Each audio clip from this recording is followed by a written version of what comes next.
അപ്പോൾ നമ്മുടെ ഇന്നത്തെ ക്ലാസ്സിലേക്ക് എല്ലാവർക്കും സ്വാഗതം. നാം ഇന്ന് പഠിക്കാൻ പോകുന്ന പോർഷൻ സ്കെയിൽ ആൻഡ് പ്രൊപ്പോർഷൻ, അതായത് തോതും അനുപാതവും. അപ്പോൾ ഇവിടെ ഞാൻ നോക്കിയേ ഒരു റെക്റ്റാങ്കിൾ വരച്ചിട്ടുണ്ട്, ഒരു ചതുരം വരച്ചിട്ടുണ്ട് അല്ലേ. ഇപ്പോൾ ഈ ചതുരത്തിൻ്റെ നീളം ഒരു 4 സെൻറ്റിമീറ്റർ ആണെന്ന് വിചാരിക്കുക. 4 സെൻറ്റിമീറ്ററാണ് ചതുരത്തിൻ്റെ നീളം. ഈ ചതുരത്തിൻ്റെ വീതി ഒരു 2 സെൻറ്റിമീറ്റർ. അതായത് ഇവിടെ നീളവും വീതിയും ഒരേ അനുപാതത്തിലാണെന്ന് വിചാരിക്കാം അല്ലേ. ഇപ്പോൾ ഇവിടെ ഒരേ അനുപാതത്തിലാണ്, അതായത് നീളത്തിന്റെ പകുതിയാണ് വീതി അല്ലേ. ഇനി ഇതിന്റെ നീളത്തെ ഞാൻ ഇരട്ടിയാക്കി വിചാരിക്കുക, അതായത് 2 മടങ്ങ് വർദ്ധിപ്പിച്ചു കഴിഞ്ഞാൽ ഇപ്പം നോക്കിയാൽ ഇപ്പം 4 സെൻറ്റിമീറ്ററിന് ഒന്നിപ്പതേ ഞാനിവിടെ ഒരു 4 ആകുമ്പോൾ 8 സെൻറ്റിമീറ്റർ എടുത്തു. ഇതിനെ 2 മടങ്ങ് വർദ്ധിപ്പിച്ചു കഴിഞ്ഞാൽ എന്തായിരിക്കും? ഇതിന്റെ വീതിയും 2 മടങ്ങ് തന്നെയായിരിക്കും വർദ്ധിക്കുക അല്ലേ. അപ്പോൾ വീതിയും 2 മടങ്ങ് തന്നെയായിരിക്കും വർദ്ധിക്കുക. അപ്പോൾ ഇത് 8 സെൻറ്റിമീറ്റർ ആണെങ്കിൽ ഇവിടെ എത്രയായിരിക്കും? ഇവിടെ 4 സെൻറ്റിമീറ്റർ. മനസ്സിലായില്ലേ? ഇനി ഇത് 3 ഇരട്ടി എടുത്ത് വിചാരിക്കുക. അപ്പോൾ 3 × 4 12 സെൻറ്റിമീറ്റർ. അപ്പോൾ 12 സെൻറ്റിമീറ്ററാണ് ഇതെടുത്തെങ്കിൽ ഇവിടെ എത്രയായിരിക്കും വരാം? 2 × 3 അല്ലേ. അപ്പോൾ ഇവിടെ നമുക്ക് 2 × 3, അതായത് 6 സെൻറ്റിമീറ്റർ. അപ്പോൾ ഇത് നീളം എങ്ങനെയാണോ വർദ്ധിക്കുന്നത് അതേ തോതിൽ തന്നെയായിരിക്കും ഇതിൻ്റെ വീതിയും വർദ്ധിക്കുക. മനസ്സിലായില്ലേ? ഇനി ഇത് പകുതി ആയാൽ ഇപ്പം 4 സെൻറ്റിമീറ്ററിൽ നിന്ന് 2 സെൻറ്റിമീറ്റർ ആയി കഴിഞ്ഞാൽ ഇത് എത്രയായിരിക്കും? വീതി എത്രയായിരിക്കും? 2 എന്നുള്ളത് അതിൻ്റെ പകുതിയാകും, അപ്പോൾ 1 സെൻറ്റിമീറ്റർ ആകും.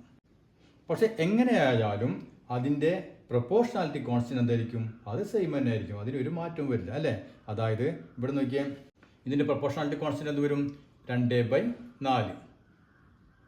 അതായത് 2/4 എന്ന് പറഞ്ഞാൽ 1/2. അതായത് നീളത്തിൻ്റെ പകുതിയായിരിക്കും വീതി അല്ലേ. ഇനി ഇവിടെ നമ്മൾ വർദ്ധിപ്പിച്ചപ്പോൾ നമുക്ക് 8 സെൻറ്റിമീറ്റർ വന്നു, ഇവിടെ 4 സെൻറ്റിമീറ്റർ വന്നു. അപ്പോൾ ഇവിടെ എന്താണ് പ്രൊപ്പോർഷണൽ കോൺസ്റ്റന്റ്? 4/8. 4/8 എന്ന് പറഞ്ഞാലും 1/2 തന്നെ. നീളത്തിൻ്റെ പകുതിയാണ് വീതി അല്ലേ. ഇനി അടുത്ത നമ്മൾ നോക്കിയാൽ 12 സെൻറ്റിമീറ്റർ ആക്കി. അപ്പോൾ ഇവിടെ വീതി നമുക്ക് 6 കിട്ടി അല്ലേ. അപ്പോൾ അതിൻ്റെ പ്രൊപ്പോർഷണാലിറ്റി കോൺസ്റ്റന്റ് എന്ത് വരും? 6/12. അതും 1/2 തന്നെ. അതായത് എങ്ങനെ വർദ്ധിപ്പിച്ചാലും നമുക്ക് നീളത്തിൻ്റെ പകുതിയായിരിക്കും, 1/2 ഭാഗമായിരിക്കും ഇവിടെ വീതി കിട്ടുക. ഇനി ഇവിടെ നോക്കിയേ 2 ത്രികോണങ്ങൾ ഞാൻ വരച്ചിട്ടുണ്ട് അല്ലേ. ഈ ത്രികോണത്തിൻ്റെ അളവുകൾ നോക്കിയാൽ 50 ഡിഗ്രി, 30 ഡിഗ്രി, 100 ഡിഗ്രി. മറ്റൊരു ത്രികോണം ഇവിടെ വരച്ചിട്ടുണ്ട്, അതിൻ്റെ കോണുകൾ സെയിം തന്നെയാണ് അല്ലേ. 50 ഡിഗ്രി, 30 ഡിഗ്രി, 100 ഡിഗ്രി. പക്ഷെ അവയുടെ വശങ്ങൾ ഇതിനേക്കാൾ വലുതാണെന്ന് മാത്രം. അപ്പോൾ നമ്മൾ കുറച്ച് മുമ്പ് സിമിലർ ട്രയാങ്കിൾസ് അഥവാ സദൃശ ത്രികോണങ്ങൾ എന്ന് പറഞ്ഞൊരു ചാപ്റ്റർ പഠിച്ചിട്ടുണ്ടായിരുന്നു അല്ലേ. അപ്പോൾ അതിൽ 2 ത്രികോണങ്ങൾ അവയുടെ കോണുകൾ തുല്യമായി കഴിഞ്ഞാൽ അവയുടെ വശങ്ങളും ഒരേ തോതിലായിരിക്കും എന്ന് പഠിച്ചിട്ടുണ്ട് അല്ലേ. അവയുടെ സമാന വശങ്ങൾ ഒരേ തോതിലായിരിക്കും. അതായത് ഇപ്പോൾ ഈ വശത്തിന് നീളം 3 സെൻറ്റിമീറ്റർ ആണെന്ന് വിചാരിക്കുക. ഈ വശം ഒരു 4 സെൻറ്റിമീറ്റർ, ഈ വശം ഒരു 5 സെൻറ്റിമീറ്റർ ആണെന്ന് വിചാരിക്കുക. ഇനി അതിൽ 30 ഡിഗ്രിക്ക് ഓപ്പോസിറ്റുള്ള വശമാണിത്. അപ്പോൾ 30 ഡിഗ്രിക്ക് ഓപ്പോസിറ്റുള്ള വശം ഇപ്പോൾ ഒരു 9 സെൻറ്റിമീറ്റർ ആണെന്ന് വിചാരിക്കുക. അങ്ങനെയാണെങ്കിൽ മറ്റു വശങ്ങൾ എത്രയായിരിക്കും? ഇതിൻ്റെ 3 ഇരട്ടിയാണിത് അല്ലേ. അങ്ങനെയാണെങ്കിൽ ഈ 5ൻ്റെ 3 ഇരട്ടിയായിരിക്കും ഇവിടെ വരിക. അതായത് ഇവിടെ 15 സെൻറ്റിമീറ്റർ വരും. ഇവിടെ 4ൻ്റെ 3 ഇരട്ടി, അതായത് 12 സെൻറ്റിമീറ്റർ. അപ്പോൾ ഇവിടെ ഈ ത്രികോണത്തിൻ്റെ വശങ്ങൾ തമ്മിലുള്ള അംശബന്ധം, വശങ്ങൾ നോക്കിയാൽ ഇവിടെ 3, ഇത് 4, ഇത് 5 അല്ലേ. അപ്പോൾ 3:4:5 എന്ന് വേണമെങ്കിൽ നമുക്ക് പറയാം. 3:4:5 ആണ് ഇവയുടെ വശങ്ങൾ തമ്മിലുള്ള അംശബന്ധം അല്ലേ. ഇതേ അംശബന്ധം തന്നെയായിരിക്കും എവിടെ ഉണ്ടാവുക? ഈ എല്ലാ സദൃശ ത്രികോണങ്ങൾക്കും ഇതേ അംശബന്ധം തന്നെയായിരിക്കും ഉണ്ടാവുക. അപ്പോൾ ഇവിടെ നോക്കിയാൽ 9. അപ്പോൾ നമ്മൾ ഇതേപോലെ എഴുതാണെങ്കിൽ 9:, ഞാൻ 50 ഡിഗ്രിക്ക് ഓപ്പോസിറ്റ് ഉള്ളത് 12:, ഈ 100 ഡിഗ്രിക്ക് ഓപ്പോസിറ്റ് ഉള്ളത് 15. അതായത് 9:12:15 എന്ന് പറഞ്ഞാൽ തന്നെയാണ് നമുക്കൊരു 3 കൊണ്ട് ഡിവൈഡ് ചെയ്ത് കഴിഞ്ഞാൽ 3:4:5 തന്നെ. അതായത് ഒരു ത്രികോണത്തിൻ്റെ വശങ്ങൾ തമ്മിലുള്ള അംശബന്ധം തന്നെയായിരിക്കും മറ്റെല്ലാ ത്രികോണങ്ങളും. നമ്മൾ എത്ര ഇരട്ടിയെടുത്ത് വശങ്ങൾ നീളെടുത്ത് വരച്ചാലും അതേ അംശബന്ധമായിരിക്കും അവിടെയും ഉണ്ടാവുക. ഇനി നമുക്ക് ഇതുമായി ബന്ധപ്പെട്ട് നമ്മുടെ ടെക്സ്റ്റ് ബുക്ക് പേജ് നമ്പർ 229 കുറച്ച് ചോദ്യങ്ങളുണ്ട്, അതൊന്ന് ചെയ്തു നോക്കാം. അപ്പോൾ എന്താണ് നമ്മുടെ ഒന്നാമത്തെ ചോദ്യം? What is the sum of the angles of a triangle? അതായത് ഒരു ത്രികോണത്തിൻ്റെ കോണുകളുടെ തുക എത്രയാണ്? പിന്നെയോ and the sum of the angles of a hexagon, ഒരു ഹെക്സഗൺ അതായത് ഷഡ്ഭുജത്തിൻ്റെ കോണുകളുടെ തുക എത്രയാണ്? ഇതാണ് ചോദ്യം. അപ്പോൾ അതിൻ്റെ ഇക്വേഷൻ നമുക്കറിയാം അല്ലേ. നമുക്ക് കോണുകളുടെ തുക കണ്ടുപിടിക്കാനുള്ള ഇക്വേഷൻ അറിയാം. എന്താണ്? n-2 × 180 അല്ലേ. അതായത് n എന്ന് പറഞ്ഞാൽ എന്താണ്? ഇവിടെ n എന്ന് പറഞ്ഞാൽ എത്ര സൈഡുകളുണ്ടോ അതാണ് n അല്ലേ. അപ്പോൾ നമുക്ക് ഇവിടെ ആദ്യം എന്ത് കണ്ടുപിടിക്കാം? Sum of angles of a triangle. എന്താണ്? Sum of angles of a triangle equal to n minus 2 into 180. ഇവിടെ എന്നിന് നമ്മൾ എന്ത് കൊടുക്കും? ഒരു ട്രയാങ്കിൾ ആണ്, അതുകൊണ്ട് 3 സൈഡ് ഉണ്ട്. അപ്പോൾ നമുക്ക് 3 minus 2 into 180 equal to 1 into 180, അതായത് 180 ഡിഗ്രി അല്ലേ? അപ്പോൾ അത് നമുക്ക് കിട്ടി. ഇനി എന്താണ് ചോദിച്ചിട്ടുള്ളത്? Sum of the angles of a hexagon അല്ലേ? അപ്പോൾ നമുക്കിവിടെ sum of the angles of a hexagon, അതായത് ഒരു ഷഡ്ഭുജത്തിൻ്റെ ആംഗിൾ എത്ര ഉണ്ട്? കോണുകളുടെ തുക എത്ര ഉണ്ടായിരിക്കും? ഇവിടെ 3 പകരം n പകരം എത്ര കൊടുക്കണം? നമ്മൾ 6 വശങ്ങളുണ്ട് അല്ലേ? അപ്പോൾ 6 മൈനസ് 2 ഇൻറ്റു 180, ഇതാണ് നമ്മുടെ ഇക്വേഷൻ. ഈക്വൽ ടു എന്ത് വരും? 6 മൈനസ് 2 4 ഇൻറ്റു 180. 4 ഇൻറ്റു 180 എന്ന് പറഞ്ഞാൽ 720 ഡിഗ്രി. അപ്പോൾ നമുക്ക് ആദ്യം ചോദിച്ച 2 ചോദ്യങ്ങൾക്ക് ഉത്തരം കിട്ടി അല്ലേ? ഇനി എന്താണ് ചോദിച്ചിട്ടുള്ളത്? Does the sum of the angles of a polygons change proportionally with respect to the number of sides? Explain the reason. എന്താണ് പറഞ്ഞിട്ടുള്ളത്? അതായത് ഈ പോളിഗൺ, അതായത് ബഹുഭുജങ്ങളുടെ വശങ്ങളുടെ എണ്ണം മാറുന്നതിനനുസരിച്ച് നമുക്കറിയാം അതിൻ്റെ കോണുകളുടെ അളവ് മാറുന്നു അല്ലേ? ഇപ്പോൾ നമ്മളിവിടെ ഒരു ത്രികോണാകുമ്പോൾ 3 വശമുണ്ട്, അതുകൊണ്ട് നമുക്ക് അവിടെ കോണുകളുടെ തുക 180 കിട്ടി. ഇവിടെ 6 വശമുണ്ട് ഹെക്സഗണ് അല്ലേ? അതുകൊണ്ട് നമുക്ക് കോണുകളുടെ തുക എത്ര കിട്ടി? 720 കിട്ടി. അപ്പോൾ എന്താണ് ചോദിച്ചിട്ടുള്ളത്? ഈ ബഹുഭുജങ്ങളുടെ ഈ സൈഡുകളുടെ എണ്ണം കൂടുന്നതിനനുസരിച്ച് അല്ലെങ്കിൽ മാറുന്നതിനനുസരിച്ച് അതിന് ആനുപാതികമായോ പ്രപ്പോർഷണൽ ആയിട്ടാണോ ഈ കോണുകളുടെ തുകയും മാറുന്നത് അല്ലേ? അപ്പോൾ ഈ സൈഡുകൾ മാറുന്നതിന് പ്രപ്പോർഷണൽ ആണോ ഈ കോണുകൾ മാറുന്നത്? ഇതാണ് ചോദ്യം. അപ്പം നമുക്കൊന്ന് നോക്കാം. അതായത് നോക്കിയേ, ഇവിടെ 3 സൈഡുകളായിരുന്നു അല്ലേ? ത്രികോണത്തിന് 3 സൈഡുകൾ, 3 സൈഡുകളിന് 180 ഡിഗ്രി കിട്ടി അല്ലേ? ഇവിടെ എന്തോന്നു? Sum of angles of a hexagon, അതായത് ഒരു ഷഡ്ഭുജമാല എത്രയായി? അതിൻ്റെ സൈഡുകളുടെ എണ്ണം 3 എന്നുള്ളത് 6 ആയി അല്ലേ? അപ്പോൾ 3 എന്നുള്ളത് ഇവിടെ 6 ആയി, സൈഡുകൾ എണ്ണം ഇരട്ടിയായി അല്ലേ? അപ്പോൾ ഇനി ഇവിടെ ആംഗിൾ നോക്കിയാൽ, ആംഗിൾ 3 ഉള്ളപ്പോൾ 180 ആയിരുന്നു, അതേസമയം 6 സൈഡുകൾ വന്നപ്പോൾ എന്തായി? അത് 720 ആയി അല്ലേ? അപ്പോൾ ഇവിടെ എന്ത് മാറി നോക്കിയാൽ, 3 എന്നുള്ളത് 3 സൈഡ് എന്നുള്ളത് എത്രയായി മാറി? 6 സൈഡായി മാറി അല്ലേ? 6 സൈഡുകൾ, 6 വശങ്ങളായി. ഹെക്സഗൺ 6 വശങ്ങളായി. പക്ഷേ ഇവിടെ 180, 3 സൈഡിന് 180 ഡിഗ്രി ആയിരുന്നു അല്ലേ? 180 എന്നുള്ള ഡിഗ്രി എത്രയായി മാറി? 720 ഡിഗ്രി ആയി മാറി. അപ്പോൾ ഇവിടെ 3 6 ആയി, അതായത് 3 എന്നുള്ളത് ഇരട്ടിയായി, സൈഡ് ഇരട്ടിയായപ്പോൾ ആംഗിൾ എത്രയായി? ആംഗിൾ ശരിക്കും എന്ത് വേണം? ആനുപാതികമാണെങ്കിൽ, നമ്മൾ പ്രൊപ്പോർഷൻ ആണെന്ന് പറയുമ്പോൾ നമുക്ക് എന്ത് വേണം? ഇത് ഇരട്ടിയാവണം അല്ലേ? ഇത് ഇരട്ടിയായി കഴിഞ്ഞാൽ ഇത് ഇരട്ടിയാവണം. പക്ഷേ ഇവിടെ എത്രയാണ്? 180 ഡിഗ്രി, ഇത് 720 ഡിഗ്രി അല്ലേ? 180ൻ്റെ ഇരട്ടി എത്രയാണ്? 360 ആണ്. പക്ഷേ ഇത് ഇരട്ടിയല്ല മാറിയത്, പിന്നെ എത്രയാണ്? 4 ഇരട്ടി മാറി, 4 ടൈംസ് മാറി അല്ലേ? അപ്പോൾ അതുകൊണ്ട് ഇതെന്തല്ല? ഇത് രണ്ടും പ്രൊപ്പോർഷണൽ അല്ല. ക്ലിയർ ആയില്ലേ? അതായത് ഇരട്ടി മാറുമ്പോൾ സൈഡ് ഇരട്ടിയാവുമ്പോൾ ആംഗിൾ ഇരട്ടിയാവണം, സൈഡ് 3 ഇരട്ടിയാവുമ്പോൾ ആംഗിൾ 3 ഇരട്ടിയാവണം. പക്ഷേ ഇവിടെ എന്താണ്? ഇരട്ടിയായി, സൈഡ് ഇരട്ടിയായി, പക്ഷേ ഇത് ആംഗിൾ ഇരട്ടിയല്ല ആയത്. അതായത് ഇവിടെ നോക്കിയാൽ, ഇവിടെ 2 ടൈംസ് അല്ലേ? 2 ഇരട്ടിയാണ് മാറിയത്. ഇവിടെ എത്രയായി? ഇവിടെ 4 ടൈംസ് ആണ് മാറിയത്. ഇവിടെ 4 ഇരട്ടി മാറി. അതുകൊണ്ട് ഇതെന്തല്ല? പ്രൊപ്പോർഷണൽ അല്ല. അപ്പോൾ നമുക്ക് എന്ത് എഴുതാം? The sum of the angles of a polygon does not change proportionally with respect to the number of sides. അതായത് വശങ്ങളുടെ എണ്ണം മാറുന്നതിന് ആനുപാതികമായിട്ടല്ല കോണുകളുടെ തുക മാറുന്നത്. അത് ക്ലിയർ ആയില്ലേ? ഇനി നമുക്കതിൽ രണ്ടാമത്തെ ചോദ്യം നോക്കാം. അപ്പോൾ ഇതാണ് നമ്മുടെ രണ്ടാമത്തെ ചോദ്യം അല്ലേ? Inside a triangle of a base 6 centimetres and height 3 centimetres, lines are drawn parallel to the base. ബേസിന് പാരലായിട്ട് ലൈനുകൾ വരച്ചിരുന്നു. Prove that the lengths of these lines change proportionally with respect to the distance from the top of vertex. Find the proportionality constant. അതായത് ഇവിടെ നമുക്കൊരു ത്രികോണത്തിൻ്റെ ഈ base പാദം 6 centimetre, അതിൻ്റെ ഹൈറ്റ് അല്ലെ, ഇവിടെ മുതൽ ഈ ബേസിലേക്കുള്ള ദൂരമാണ് ഹൈറ്റ്, അത് നമുക്ക് 3 സെൻറ്റിമീറ്റർ ആണ് തന്നിട്ടുണ്ട്. ഇനിയോ ഈ പാദത്തിന് ബേസിന് ഈ പാരലായിട്ട് കുറച്ച് ലൈനുകൾ ഇങ്ങനെ അവർ വരച്ചിട്ടുണ്ട് അല്ലേ? ഇനി എന്താണ് നാം ചെയ്യേണ്ടത്? ഈ ലൈനുകളുടെ നീളം, ഈ വരകളുടെ നീളം എന്താണെന്ന് തെളിയിക്കണം.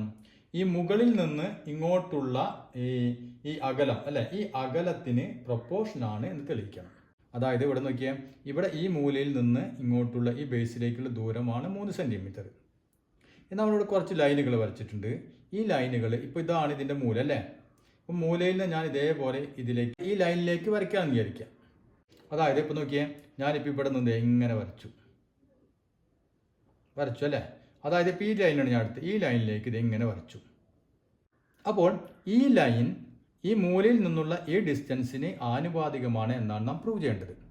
മനസ്സിലായില്ലേ? നാം ഇതിന് പാരലായിട്ട് എത്ര ലൈൻ വരച്ചാലും ആ വരയിലേക്കുള്ള ഈ ഡിസ്റ്റൻസ് എന്തായിരിക്കും? ആനുപാതികമായിരിക്കും, ഒരേ അനുപാതത്തിലായിരിക്കും എന്നാണ് നമ്മൾ പ്രൂവ് ചെയ്യേണ്ടത്. അതായത് ഇവിടെ നോക്കിയാൽ ഇവിടെ ഈ മൂലയിൽ നിന്നുള്ള ഹൈറ്റ് 3 സെൻറ്റിമീറ്റർ ആണെങ്കിൽ ഇത് 6 സെൻറ്റിമീറ്റർ അല്ലേ. അതായത് ഈ ഡിസ്റ്റൻസിൻ്റെ 2 ഇരട്ടിയാണ് നമുക്ക് ഈ ലൈൻ കിട്ടുന്നത് അല്ലേ, ഈ ലൈൻ കിട്ടുന്നത്. ഇനി നമുക്ക് ഇവിടേക്ക് വരയ്ക്കുകയാണെങ്കിലോ അതേ ഇതിൻ്റെ ഈ ഡിസ്റ്റൻസിൻ്റെ 2 ഇരട്ടിയായിരിക്കും ഇത് എന്ന് നമ്മൾ പ്രൂവ് ചെയ്യണം. അതല്ല നമ്മൾ ഇത് എടുത്തു കഴിഞ്ഞാലോ ഈ ഡിസ്റ്റൻസ് എത്രയാണോ അതിൻ്റെ 2 ഇരട്ടിയായിരിക്കും ഇത്. ഇനി ഇവിടെ എടുക്കുകയാണെങ്കിൽ ഈ ഡിസ്റ്റൻസിൻ്റെ 2 ഇരട്ടിയായിരിക്കും ഇത് അല്ലേ. അപ്പോൾ അതാണ് നാം പ്രൂവ് ചെയ്യേണ്ടത്. നമ്മളിപ്പോൾ ഈ ലൈൻ എടുത്തു, അതിലേക്കുള്ള ഡിസ്റ്റൻസ് ഇത്. അപ്പോൾ നമുക്കൊരു പണിയാം, നമുക്ക് ഇവിടെ നിന്ന് ഈ മൂലയിൽ നിന്ന് ഇങ്ങോട്ട് എടുത്ത ഡിസ്റ്റൻസ് അല്ലേ, അത് നമുക്കൊരു എക്സ് ആണെന്ന് കൊടുക്കാം. അതിൻ്റെ നീളം എക്സ് സെൻറ്റിമീറ്റർ. അപ്പോൾ ഈ നീളമാണ് എക്സ് സെൻറ്റിമീറ്റർ. ഇനി നമുക്ക് ഈ ലൈനിൻ്റെ നീളം വൈ സെൻറ്റിമീറ്റർ എടുക്കാം, വൈ സെൻറ്റിമീറ്റർ. അപ്പോൾ ഇത് എക്സ്, ഇത് വൈ. ഇനി നമുക്കൊരു കാര്യം ചെയ്യാം, നമുക്ക് ഈ ത്രികോണങ്ങൾക്ക് ഒരു പേര് കൊടുക്കാം. അപ്പോൾ നമുക്ക് പറയാനൊക്കെ എളുപ്പമായിരിക്കും. എ ബി സി, ഈ വലിയ ത്രികോണത്തിന് നമുക്ക് എ ബി സി എന്ന് പേര് കൊടുക്കാം. പിന്നെ ഈ ലൈൻ എടുത്തു നമ്മൾ അല്ലേ, അതുകൊണ്ട് നമുക്ക് ഈ ത്രികോണത്തിന് ഇവിടെ നമുക്കൊരു പി എന്ന് കൊടുക്കാം, പി ക്യു. ഇത് പി ക്യു. ഇനി നമുക്ക് ഈ ലൈനിലേക്ക് ഇത് ഈ ലൈനിൽ നിന്ന് വന്ന് മുട്ടുന്നത് ആറെന്ന് കൊടുക്കാം. ഈ പോയിന്റ് നമുക്കൊരു ആറെന്ന് കൊടുക്കാം. അപ്പോൾ ഈ ഡിസ്റ്റൻസ് തന്നെയാണ് ഈ ഡിസ്റ്റൻസ് അല്ലേ, ഈ 3 തന്നെയാണ് ഇവിടെയും വരാം, ഈ ഡിസ്റ്റൻസ് ആയിട്ട് വരാം. ഇനി നോക്കിയേ, നമുക്ക് 2 ട്രയാങ്കിൾ കിട്ടി. ഏതൊക്കെ ട്രയാങ്കിൾ? ഒന്ന് ട്രയാങ്കിൾ എ ബി സി എന്ന് പറഞ്ഞ ട്രയാങ്കിളും അടുത്തത് എ പി ക്യു എന്ന് പറഞ്ഞ വേറൊരു ട്രയാങ്കിൾ അല്ലേ. ഈ 2 ട്രയാങ്കിളിൻ്റെ പ്രത്യേകത എന്താണ്? ഈ 2 ട്രയാങ്കിളിൻ്റെയും ആംഗിളുകൾ തുല്യമാണ് അല്ലേ. അതായത് ഈ എ എന്ന് പറയുന്ന ആംഗിൾ ഇതിൻ്റെയും ആംഗിളാണ്, ഇതിൻ്റെയും ആംഗിളാണ്. അപ്പോൾ അത് ഈക്വലാണ്. പിന്നെ ഈ ആംഗിളും ഈക്വലാണ്, ഈ ആംഗിളും ഈക്വലാണ് അല്ലേ. അതായത് ഈ 2 ത്രികോണങ്ങൾ എന്താണ്? സിമിലർ ട്രയാങ്കിൾസ് ആണ്. ക്ലിയർ ആയില്ലേ? അപ്പോൾ ആദ്യം നമുക്ക് എഴുതി വെക്കാം, triangle A B C and triangle A P Q are similar triangles.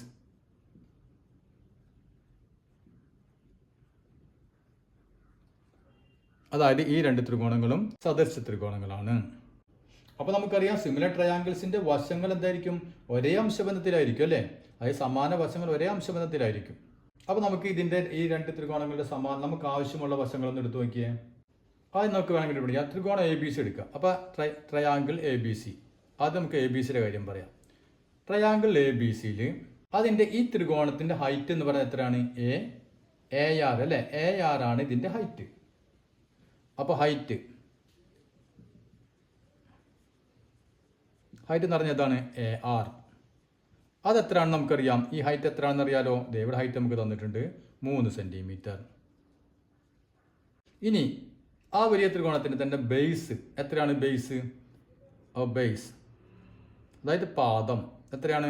പാദം എന്ന് പറഞ്ഞാൽ ബി സി ആണ് പാദം. അത് 6 സെൻറ്റിമീറ്റർ ആണ് നമുക്ക് തന്നിട്ടുണ്ട്. അപ്പോൾ നമുക്ക് ആവശ്യം എന്താണ്? ഈ രണ്ട് കാര്യങ്ങൾ ആവശ്യമുള്ളൂ അല്ലേ. ഈ വലിയ ത്രികോണത്തിൻ്റെ ഈ ബേസും ഈ ഹൈറ്റും, ഈ ചെറിയ ത്രികോണത്തിൻ്റെ ഈ ബേസും ഈ ഹൈറ്റും. അപ്പോൾ അത് മാത്രമേ നമ്മൾ എഴുതുന്നുള്ളൂ. ഇനി നമുക്ക് അടുത്ത ട്രയാങ്കിൾ നമ്മളെടുത്ത ട്രയാങ്കിൾ എ പി ക്യു അത് നോക്കിയേ. അതിൻ്റെ ഹൈറ്റ് ഏതാ? ഇതിൻ്റെ ഹൈറ്റ് എന്ന് പറയുന്നത് ഇതാണ് അല്ലേ. അപ്പോൾ ഇവിടെ നമുക്ക് വേറെ ഒരു ലെറ്റർ കൂടി കൊടുക്കാം. ഇവിടെ നമ്മൾ 6 കൊടുത്തത് അല്ലേ. അപ്പോൾ ഇവിടെ നമുക്ക് എസ് എന്ന് കൊടുക്കാം, എസ്. അപ്പോൾ ഇതിൻ്റെ ഹൈറ്റ് എത്രയാണ്? എ എസ് ആണ് ഹൈറ്റ്. അതെത്രയാണ്? അത് നമ്മൾ എക്സ് സെൻറ്റിമീറ്ററിന് കൊടുത്തിട്ടുണ്ട് അല്ലേ. അപ്പോൾ എക്സ് സെൻറ്റിമീറ്റർ. ഇനി അതിൻ്റെ ഈ ബേസ് എത്ര വരും? ബേസ് എന്ന് പറയുന്നത് ഏതാണ്? P Q. അത് എത്ര സെൻറ്റിമീറ്റർ ആണ്? നമ്മൾ വൈ എന്ന് കൊടുത്തു അല്ലേ. അത് വൈ സെൻറ്റിമീറ്റർ. ഇതാണ് നമുക്ക് ആവശ്യമുള്ള സൈഡുകൾ. അപ്പോൾ നമുക്കറിയാം ഈ സിമിലർ ട്രയാങ്കിൾസിൻ്റെ വശങ്ങൾ തമ്മിൽ ഒരേ അംശബന്ധമായിരിക്കും അല്ലേ. അപ്പോൾ നമ്മൾ നോക്കിയാൽ ഈ വലിയ ത്രികോണത്തിൻ്റെ ബേസ്, നമുക്ക് ബേസ് എടുത്തു, base B C. B C എത്രയാണ് 6 സെന്റിമീറ്റർ. അപ്പൊ 6 ഇനി ഈ വലിയ ത്രികോണത്തിന്റെ ഹൈറ്റ് എത്രയാണ് 3 സെന്റിമീറ്റർ അല്ലെ. 3 = എന്ത് വരും?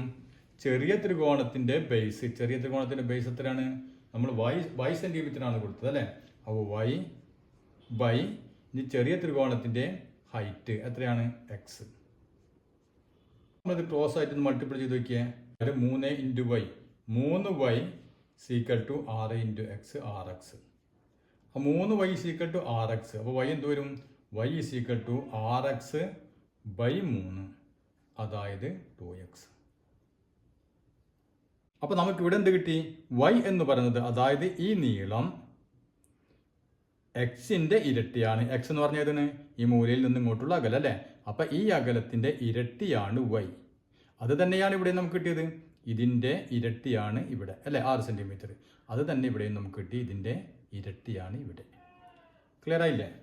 അപ്പൊ നമുക്ക് എന്ത് എഴുതാം? The length of the line changes proportionally with respect to the distance from the top. അതായത് വരകളുടെ നീളം മുകളിലെ മൂലകളിൽ നിന്നുള്ള അകലങ്ങൾക്ക് ആനുപാതികമാണ് അല്ലെ. അപ്പൊ ഇവിടെ പ്രൊപ്പോർഷണാലിറ്റി കോൺസ്റ്റന്റ്, ആനുപാതിക സ്ഥിര ഏതാണ് വരുന്നത്? നമുക്കറിയാം ഇതിന്റെ നീളത്തെ നാം 2 കൊണ്ട് ഗുണിക്കുമ്പോൾ നമുക്ക് ഈ ലൈനിന്റെ നീളം കിട്ടുന്നു അല്ലെ. ഇവിടെയും നമുക്ക് നോക്കിയാൽ എക്സിനെ 2 കൊണ്ട് ഗുണിക്കുമ്പോൾ നമുക്ക് y കിട്ടുന്നു അല്ലെ. പ്രൊപ്പോർഷണാലിറ്റി കോൺസ്റ്റന്റ് ഏതാണ്? k. Proportionality constant k = 2. ഇതാണ് പ്രൊപ്പോർഷണാലിറ്റി കോൺസ്റ്റന്റ്. അപ്പോൾ അത് മനസ്സിലായില്ലേ? അപ്പോൾ ഇനി നമുക്ക് അടുത്ത ചോദ്യം ചെയ്തു നോക്കാം. അപ്പോൾ ഇതാണ് നമ്മുടെ മൂന്നാമത്തെ ചോദ്യം അല്ലേ. ഇവിടെ നമുക്ക് എന്താണ്? ഒരു സെമി സർക്കിൾ തന്നിട്ടുണ്ട്, അതായത് ഒരു അർദ്ധവൃത്തം തന്നിട്ടുണ്ട്. അതിൻ്റെ ഇത് ഡയമീറ്റർ അല്ലേ, ഇത് വ്യാസം.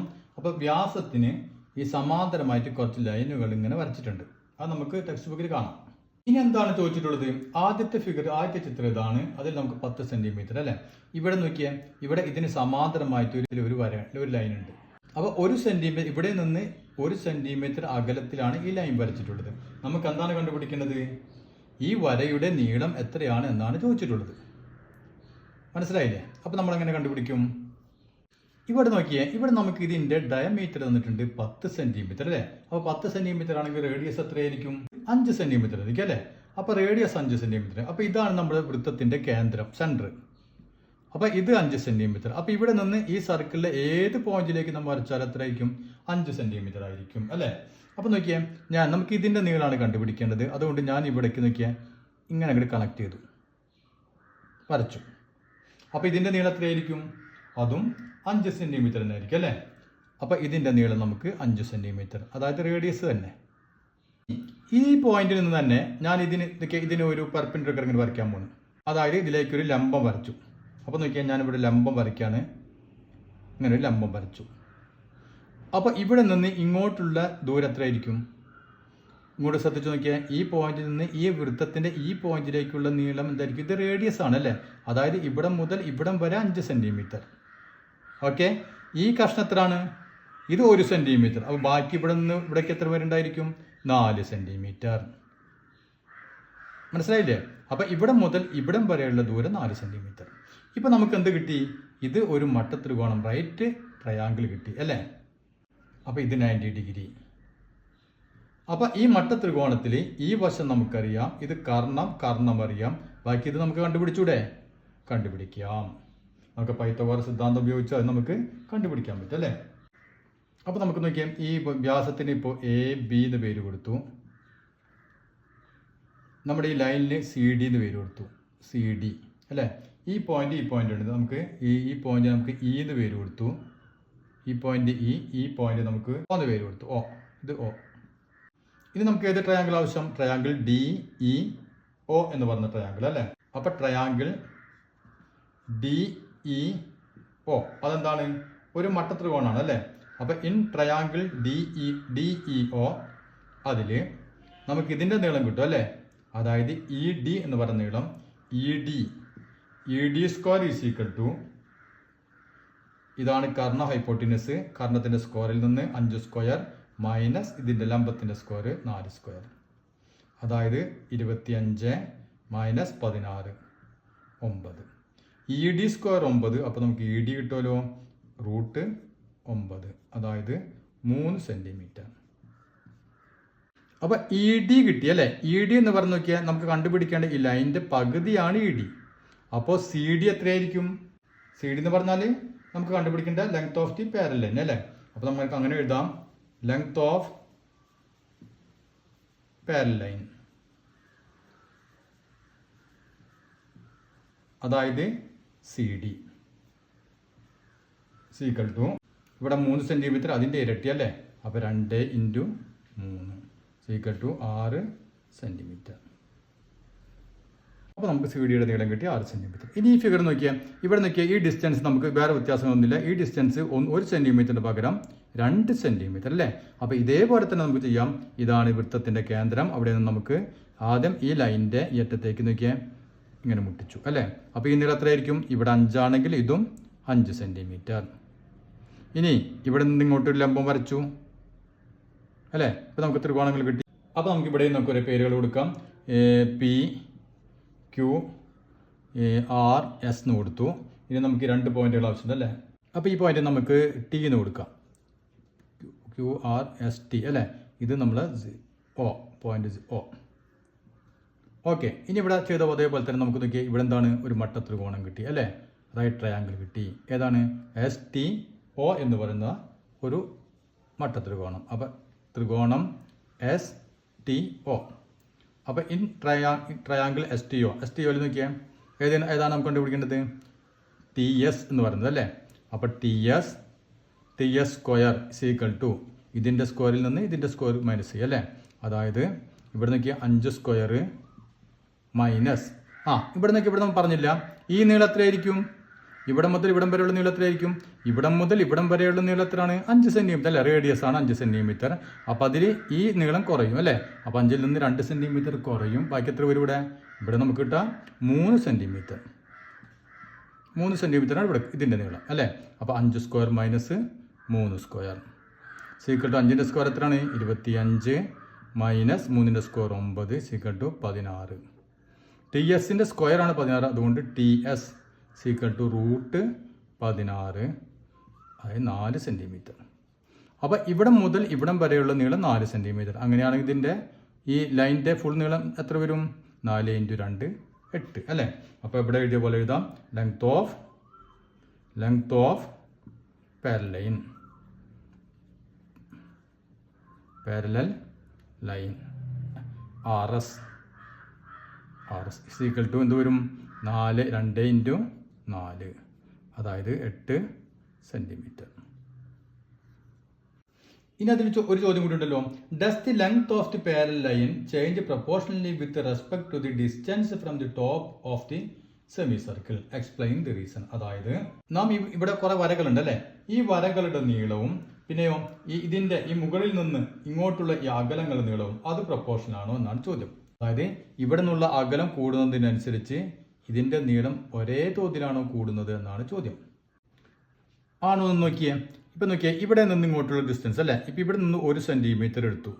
1 സെൻറ്റിമീറ്റർ അകലത്തിൽ വന്നപ്പോൾ ഇതിൻ്റെ നീളം എത്ര കിട്ടി? നമുക്ക് 6 സെൻറ്റിമീറ്റർ വന്നു അല്ലേ. 6 സെൻറ്റിമീറ്ററാണ് ഈ ലൈനിൻ്റെ നീളം. ഇനി ഇത് 1 സെൻറ്റിമീറ്റർ എന്നുള്ളത് ഇരട്ടിയായി. അപ്പോൾ 2 സെൻറ്റിമീറ്റർ എടുത്തു. 2 സെൻറ്റിമീറ്റർ എടുത്തപ്പോൾ നമുക്ക് കിട്ടിയ ലൈനിൻ്റെ നീളം എത്രയാണ്? 8 സെൻറ്റിമീറ്ററാണ് അല്ലേ. അപ്പോൾ ഇവിടെ 1 സെൻറ്റിമീറ്റർ എടുത്തപ്പോൾ 6 സെൻറ്റിമീറ്റർ കിട്ടി.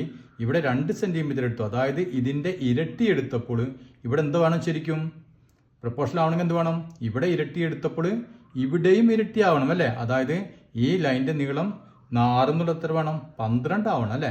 12 ആയിരുന്നെങ്കിൽ നമുക്ക് പറയാം അത് പ്രൊപ്പോർഷണൽ ആണെന്ന് പറയാം. ഇത് എത്രയാണല്ലോ? 8 സെൻറ്റിമീറ്ററേ ഉള്ളൂ അല്ലേ. അതുകൊണ്ട് അത് പ്രൊപ്പോർഷണൽ അല്ല, ആനുപാതികം അല്ല.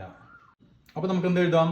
The length of the parallel line does not change proportionally with respect to the distance from the top അല്ലേ. അതായത് ഈ സമാന്തര വരകളുടെ നീളങ്ങൾ മാറുന്നത് ഈ ടോപ്പിൽ നിന്ന്, അതായത് മുകളിൽ നിന്നുള്ള അകലങ്ങൾക്ക് ആനുപാതികമല്ല. അത് ഇവിടെ ഇരട്ടിയായപ്പോൾ ഇവിടെ എന്ത് വേണം? ഈ ലൈനിൻ്റെ നീളവും ഇരട്ടിയാവേണ്ടതായിരുന്നു. പക്ഷേ ഇവിടെ ഇരട്ടിയായില്ല. അത്രയും ഭാഗം ക്ലിയർ ആയെന്ന് തോന്നുന്നു. ഇനി നമുക്ക് ബാക്കി ഭാഗങ്ങൾ അടുത്ത ക്ലാസ്സിൽ